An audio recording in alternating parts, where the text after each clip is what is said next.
முழு மகாபாரதம் தமிழில். இதனை மொழிபெயர்ப்பது அருள் செல்வ பேரரசன். இப்பொழுது தொடர்வது விராட பருவம் பகுதி 28. தலைப்பு பீஷ்மர் ஆலோசனை. The council of Bhishma. Virata Parva section 28. Mahabharata in Tamil. இது கோகர்ண பருவ தொடர்ச்சி 3 இந்த பதிவின் சுருக்கம்: பாண்டவர்களை கண்டுபிடிக்க வேண்டாம் என்று பீஷ்மர் சொல்வது.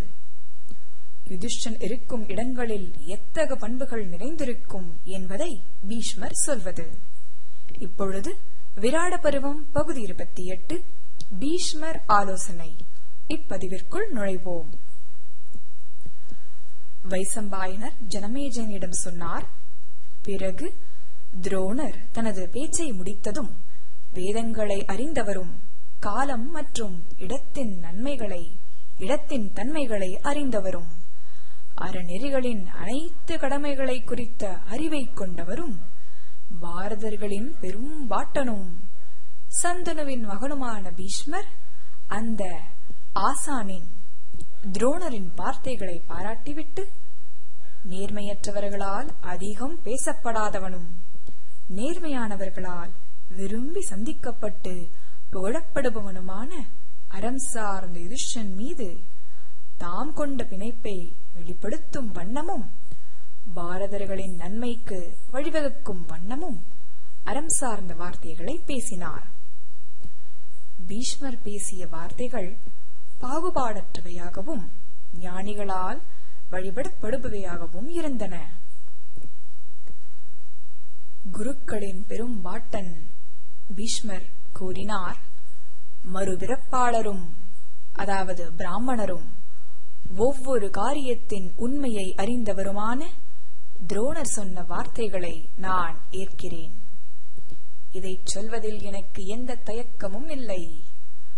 அனைத்து நற்குறிகள், அறம் சார்ந்த நோன்புகள், வேதகல்வி ஆகியவற்றை பெற்று அறச்சடங்குகளுக்கு தன்னை அர்ப்பணித்து பல்வேறு அறிவியல்களை அறிந்து முதிர்ந்தவங்களின் ஆலோசனைகளை கேட்டு சத்திய நோன்பை பின்பற்றி காலத்தின் தன்மையறிந்து அஞ்ஞாத வாசம் குறித்து தாங்கள் கொடுத்த வாக்குறுதியின்படி நடந்து நடத்தையில் சத்தத்துடன் சத்திரிய வகைக்கான கடமைகளை எப்போதும் செய்து கேசவனுக்கு அந்த கிருஷ்ணனுக்கு எப்போதும் கீழ்ப்படிந்து உயர் ஆன்மாவும் பெரும் பலமும் கொண்டு எப்போதும் ஞானிகளின் சுமைகளை தாங்கி வரும் அந்த வீரர்கள் பாண்டவர்கள் கெடுபேரால் கவிழ்ந்து போக மாட்டார்கள்.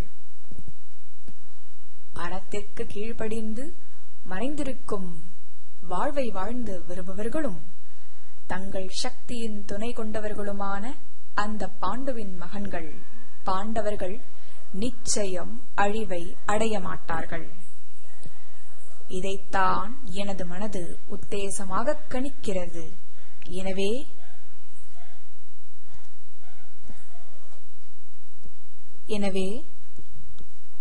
ஓ பாரதா, துரியோதனா, பாண்டுவின் மகன்களிடம் நாம் நடந்து கொள்ள வேண்டிய நேர்மையான ஆலோசனைக்கு நான் உதவுவேன்.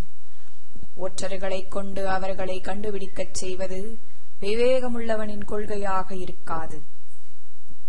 எனது அறிவின் துணை கொண்டு சிந்தித்து பார்த்து பாண்டுவின் மகன்களுக்கு என்ன செய்ய வேண்டும் என்பதை நான் சொல்வேன். நான் உங்கள் மீது கொண்ட அதிருப்தியால் எதையும் சொல்லவில்லை என்பதை அறிந்து கொள்ளுங்கள். என்னை போன்ற மனிதர்கள் நேர்மையற்றவர்களுக்கு இத்தகைய ஆலோசனைகளை வழங்கக்கூடாது. நான் சொல்வது போன்ற ஆலோசனைகள் நேர்மையானவர்களுக்கே வழங்கப்பட வேண்டும். எனினும் தீமையான ஆலோசனைகளை எத்தகைய சூழ்நிலையிலும் வழங்கக்கூடாது என்பதை கருத்தில் கொள்கிறேன். ஓ குழந்தாய் துரியோதனா, உண்மைக்கு தன்னை அர்ப்பணித்து முதிர்ந்தவங்களுக்கு கீழ்ப்படிந்து விவேகமுள்ளவனாக இருக்கும் ஒருவன் அறத்தை அடைவதை நோக்கமாக கொண்டிருந்தால் ஒரு சபையின் மத்தியில் பேசும்போது எத்தகைய சந்தர்ப்பத்திலும் அவன் உண்மையையே பேச வேண்டும். எனவே வனவாசத்தின் 13ஆம் வருடத்தில் இருக்கும் நீதிமானான யுதிஷ்டனின் வசிப்பிடம் குறித்து பேசும்போது, நான் இங்கிருக்கும் மக்கள் அனைவரையும் விட வித்தியாசமாக எண்ணுகிறேன் என்றே நான் சொல்ல வேண்டும். ஓ குழந்தாய் துரியோதனா, மன்னன் யுதிஷ்டன் வசிக்கும் மாகாணத்தையோ நகரத்தையோ ஆளும் ஆட்சியாளனை எந்த தீப்பேரும் அணுகாது. மன்னன் யுதிஷ்டன் வசிக்கும் நாடு தொண்டுள்ளமும் தாராளமும் மனத்தாழ்மையும், அதாவது பணிவும் அடக்கமும் கொண்ட மக்கள் நிறைந்ததாக இருக்கும். மன்னன் யுதிஷ்டன் வசிக்கும் நாட்டில் இருக்கும் மக்கள் ஏற்புடைய, அதாவது இனிமையான பேச்சும் ஆசை அடக்கமும் உண்மை நோற்றலும் உற்சாகமும் உடல் நலமும், அதாவது ஆரோக்கியமும் சுத்தமான நடத்தையும் வேலையில் நிபுணத்துவமும் கொண்டிருப்பார்கள். யுதிஷ்டன் இருக்கும் இடத்தில் உள்ள மக்கள் பொறாமை கொண்டவர்களாகவோ தீங்கிழைப்பவர்களாகவோ வீணர்களாகவோ கர்விகளாகவோ இருக்க முடியாது. ஆனால் அவர்கள், அந்த மக்கள் அனைவரும் தங்கள் கடமைகளுக்கு கட்டுப்பட்டவர்களாக இருப்பார்கள். உண்மையில் யுதிஷ்டன் வசிக்கும் இடத்தில் அனைத்து புறங்களிலும் வேத மந்திரங்கள் ஓதப்படும், வேள்விகள் செய்யப்படும், நீர் காணிக்கைகள், கடைசி நீர் காணிக்கைகள் எப்போதும் முழுமையாக ஊற்றப்படும். அந்தணர்களுக்கு கொடுக்கப்படும் பரிசுகள் அபரிமிதமாக இருக்கும். அங்கே மேகங்கள் அபரிமிதமான மழையை பொழியும் என்பதில் சந்தேகமில்லை. நல்ல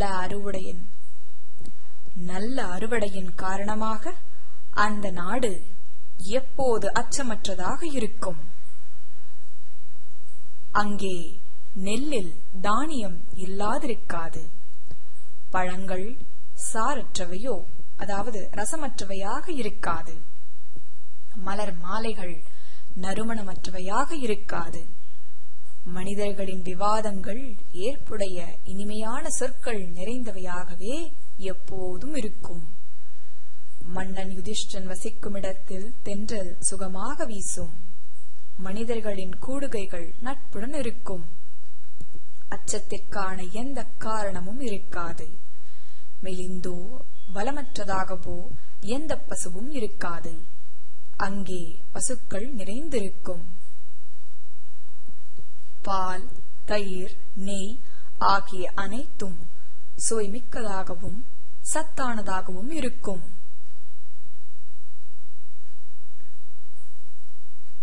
மன்னன் யுதிஷ்டன் வசிக்கும் இடத்தில் அனைத்து வகை பயிர்களும் ஊட்டச்சத்து மிக்கதாகவும் சமையலுக்கு உகந்த நல்ல சுவையுடனும் இருக்கும். மன்னன் யுதிஷ்டன் வசிக்கும் இடத்தில் நாக்கு உணரும் சுவை, உடல் உணரும் தொடுதல், மூக்கு உணரும் மனம், அதாவது வாசனை, காது உணரும் கேள்வித்திறன் ஆகியவை அற்புத தன்மைகளை கொண்டிருக்கும். மன்னன் யுதிஷ்டன் வசிக்கும் இடத்தில் பார்வையும் காட்சிகளும் மகிழ்ச்சி தருவனவையாக இருக்கும். அந்த இடத்தின் மறுபிறப்பாளர்கள், அதாவது பிராமணர்கள், அறம் சார்ந்தவர்களாகவும் தங்களுக்கு உரிய கடமைகளை செய்பவர்களாகவும் இருப்பார்கள். உண்மையில் அவர்களது வருடத்தில் இருக்கும் பாண்டுவின் மகன்கள் வசிக்கும் நாட்டில் உள்ள மக்கள் நிம்மதியாகவும் மகிழ்ச்சியாகவும் சுத்தமான நடத்தையோடும் எந்த வகை துன்பமும் இல்லாதவர்களாக இருப்பார்கள். அந்த மக்கள் தேவர்களுக்கும் விருந்தினர்களுக்கும் அர்ப்பணிப்புள்ளவர்களாகவும் தங்கள் முழு ஆன்மாவோடு அவர்களை, தேவர்களையும் விருந்தினர்களையும் வழிபடுபவர்களாகவும் தாங்கள் விரும்பியவற்றை தானம் செய்பவர்களாகவும் பெரும் சக்தி நிறைந்தவர்களாகவும் நித்தியமான அறத்தை பின்பற்றுபவர்களாகவும் இருப்பார்கள். மன்னன் யுதிஷ்டன் வசிக்கும் இடத்தில் இருக்கும் மக்கள் தீமையானவை அனைத்தையும் தவிர்த்து நல்லதை மட்டுமே சாதிக்க விரும்புபவர்களாக இருப்பார்கள். மன்னன் யுதிஷ்டன் வசிக்கும் இடத்தில் இருப்பவர்கள் எப்போதும் வேள்விகளை செய்பவர்களாகவும் சுத்தமான நோன்புகளை நோற்பவர்களாகவும் பேச்சில் பொய்மையை வெறுப்பவர்களாகவும் இருந்து நன்மையான மங்களகரமான பயனுள்ளவற்றை அடைய எப்போதும் விரும்புபவர்களாக இருப்பார்கள். மன்னன் யுதிஷ்டன் வசிக்கும் இடத்தில் உள்ள மக்கள் நன்மையை பெற நிச்சயம் விரும்புவார்கள். அவர்களது இதயங்கள் எப்போதும் அறத்தை நோக்கி உயர்ந்தே இருக்கும். ஏற்புடைய இனிய நோன்புகளை செய்து எப்போதும் அறத்தகுதிகளை அடைவதிலேயே எப்போதும் அவர்கள் அம்மக்கள் ஈடுபட்டுக் கொண்டிருப்பார்கள். ஓ குழந்தாய் துரியோதனா, சாதாரண மனிதர்களை விட்டுவிடு. புத்தி கூர்மை, தொண்டுள்ளம், உயர்ந்த மன அமைதி, ஐயமற்ற பொறுமை, அதாவது மன்னிக்கும் குணம், அடக்கம், செழிப்பு, புகழ், பெரும் சக்தி, அனைத்து உயிர்களிடமும் அன்பு ஆகியவற்றை கொண்ட பிரிதையின் மகனை யுதிஷ்டனை அவன் இப்போது தன்னை மறைத்துக் கொண்டிருப்பதால் அந்தணர்களால் கூட கண்டுபிடிக்க இயலாது. நான் விவரித்த பண்புகள் கொண்ட மக்கள் வசிக்கும் பகுதியில்தான் ஞானியான யுதிஷ்டன் மாறுவேடத்தில் வசிக்க வேண்டும். அவனின் அந்த யுதிஷ்டனின் சிறந்த வாழ்வு முறையை குறித்து மேலும் எதையும் சொல்ல நான் துணிய மாட்டேன்.